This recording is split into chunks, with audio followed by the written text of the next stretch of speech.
Добре, смяташ, че другото е по-правилното. Това, че един клуб се пренася реално от Етрополя и Ловеч в София. Вижте, Ти като легенда на този клуб, как се чувстваш? Етрополе има право по закон да приеме друг клуб. Защото е в София община. Е законно от това, което се случва. Въпросът е Петър Жеков, легендата Петър Жеков, как се чувства в една такава ситуация? Не е ли абсурдно? Значи, аз бях за оздравяване, обаче като разбрах, че какво става и викам, няма оздравяване, няма нищо, и към няма да стане и това. И това компромисен вариант ли е в този случай? Никакъв не е. Си гледам по телевизията и това. Те и хората ме ще гледат по телевизията само. Какво да правя? И какво да идват при тия малките на това да гледам? Това окръжно, знаете ли за какво става просто? Да, но те минаха от там. Все пак не е ли по-добрия вариант? Чакай, има Локомотив с кои играчи остана там да играе? Не бяха много. Пак с деца? С деца. И Караджинов, който вече беше във възраст. С деца, бе, не така, в окръжност не мога да си играе с деца, бе. Аз съм играл и знам за какво става просто. Добре, в крайна сметка. Те ще ги изпробият тези деца там, бе. Там бият и съдията, по децата какво става?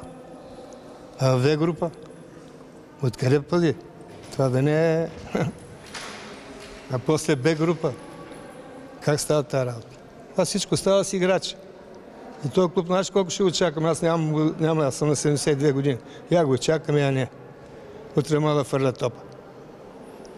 Аз съм казал, кой вземе армията, за него съм и това е. Сега казват, Петър Жеков и Якимов си продаваха си и дълга и вече заради парите са на страната на Ганчев. Какво сме продали? Какво сме продали? Те не ни дават. Какво сме продали? Цесия сте направили с. Цесия сме, какво да направя? Знаем, че не навържава. Сказвам така... Защото сме били управително тяло. А това, което казахте вътре на съда, означава, че имате и пари, които да взимате след. Да, но понеже разбрах аз за какво става, просто тя ме потвърли тая цесия, но няма значение. Аз им го ставам. Това е положение. Какви пари взехте и какви има да взимате още? Трябва да вземем още 14 000, аз им ги оставих. Тоест отказвате се от допълнителни средства? Оставям ги на тези малки. Защо така става, господин Жеков? Като че ли ЦСКА е една търговска марка, на която не гледат хората? Не мога да ви кажа нищо. Не съм вътре в работата. Според вас ще има ли успех? Много хора твърдат, че това дружество, което сега взима армията, няма да издържи много, защото феновете няма да го припознаят. Една голяма част от феновете.